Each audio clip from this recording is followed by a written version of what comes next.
Tajuk pada malam ini adalah berkaitan dengan syukur nikmat Allah yang kita nak berhaluskan faedah-faedah bersyukur ini. Sebelum ini boleh jadi kita sering diperingatkan dengan nikmat yang besar, nikmat yang kecil. Sebarang nikmat, apa saja nikmat, terutama nikmat Islam, kita kena bersyukur. Jadi malam ini kita pertingkat lagi perasaan kita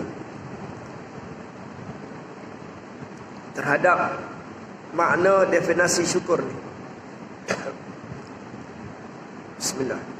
Bahawa hakikat hikmah kurniaan Allah Subhanahu wa taala dan nikmat-nikmatnya kepada makhluknya. Makhluknya, bila sebut makhluknya ni bukan saja manusia, termasuk jin. Jadi diberikan hikmah kurnia tadi supaya tidak lupa kepada Allah. Jadi manusia yang paling dicintai oleh Allah ialah rasul-rasul, ialah nabi-nabi, ialah para wali. Bagi mereka, tidak lupa kepada Allah tu besar, membahagiakan, menyeronokkan bagi mereka. Itu yang dicari. Tak lupa, tidak mengingkari Allah, tidak menentang, bagi mereka. Dan mematuhi perintah-perintah dan anjuran-anjurannya. Macam Rasul, macam Nabi. Dia melakukan kebaikan, dia menyuruh kita buat kebaikan, dan seluruh kehidupannya kita nak buat baik. Itu Nabi-Nabi, itu Rasul-Rasul. Dia buat kebaikan, semua yang dibuat itu adalah kebaikan. Tidak dianggap baik bila mana tidak ikhlas. Maka semua amal Nabi itu diikhlaskan. Kemudian dia perintah buat yang baik-baik. Dia perintahkan umatnya suruh buat yang baik-baik. Dan tetaplah dia istiqamah dengan kebaikan. Jadi tidak lupa kepada Allah ni penting. Sebab apa tuan-tuan? Kita ni dicipta, dihidupkan menjadi manusia, diberi kehidupan, iman, Islam, rezeki, kesihatan dan sebagainya. Atas dasar apa? Ini kita masuk poin dah besar ni, poin besar. Ini nota penting lah. Atas dasar apa yang perlu rasanya Tuhan nak bagi pada kita apa-apa pun? Nikmat iman, nikmat Islam, rezeki, kesihatan, anak, cucu, isteri, apa lagi, kemewahan, jiwa tenang, segala macam nikmat. Atas dasar apa yang kita ni berhak, layak dapat semua tu?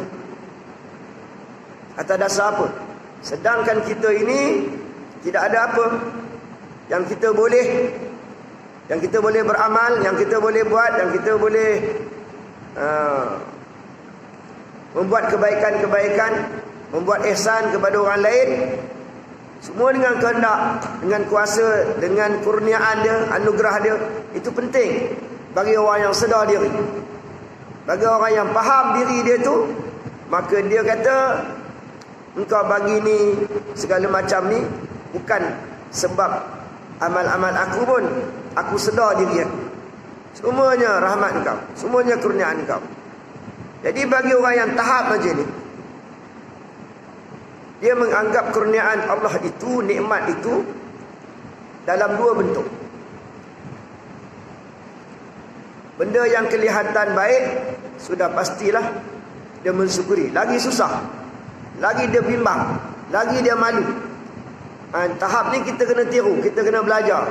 Sebab kita ni dah meningkat usia, dah sakit-sakit, dah tak lama lagi nak bertemu dengan Allah Subhanahu wa taala. Jadi perasaan kita, rasa-rasa dalam hati kita kena lebih halus. Lebih halus. Jadi dia bagi tu, nikmat tu kena rasa malu. Boleh datang lagi, datang masjid, semangat lagi kuat. Boleh beramal lagi, boleh bangun malam, boleh zikir, boleh selawat, boleh baca Quran. Tengok kawan-kawan yang lain dah kurang, dah tak boleh, dah sakit-sakit. Kita sihat dan diizinkan. Jadi kita kena apa? banyak bersyukur. Sebab itulah Nabi kata, afala akunu abdan syakura. Apakah aku tidak patut menjadi hamba Allah yang banyak berterima kasih, syakura, yang banyak berterima kasih. Sebab setiap saat, detik, ketika, dari saat ke saat, dari nafas ke nafas tadi, Nabi kita diberi nikmat, rahmat. Atas dasar apa kita patut terima?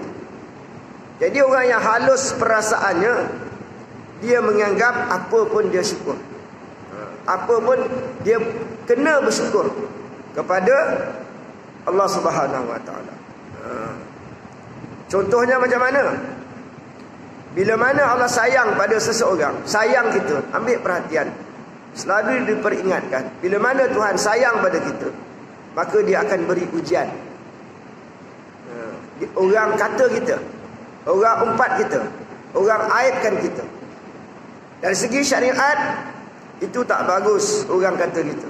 Itu berdosa, yang mengata tu masuk neraka. Tapi rupanya Islam ni ada lagi berlapis-lapis fahaman daripada situ. Memanglah berdosa dari segi syariatnya, memanglah kita tak suka dan tak redha. Tetapi apa yang ditakdirkan, Tuhan izinkan orang tu mengata kita, aib kita, memfitnah kita, menghina kita dengan berbagai-bagai apa sajalah. Maka itulah caranya Allah nak bagi kita pahala percuma. Pahala percuma, tanpa susah payah. Kita tak payah semayang, kita tak payah orang kata kita, kalau kita faham. Jadi kalau kita tak faham, sampai bila kita nak faham? Orang mengata kita bengang, orang mengata kita tension, orang itu kita tak suka, orang tu kita nak balas dendam balik. Sampai bila? Kita dah tua, dah sakit-sakit. Jadi perasaan kita kena lebih halus lagi. Orang kata kita tu sebabnya Tuhan nak bagi banyak pahala, pahala percuma. Jadi kita syukur. Tu pahala percuma. Jadi kita pun syukur, sujud syukur.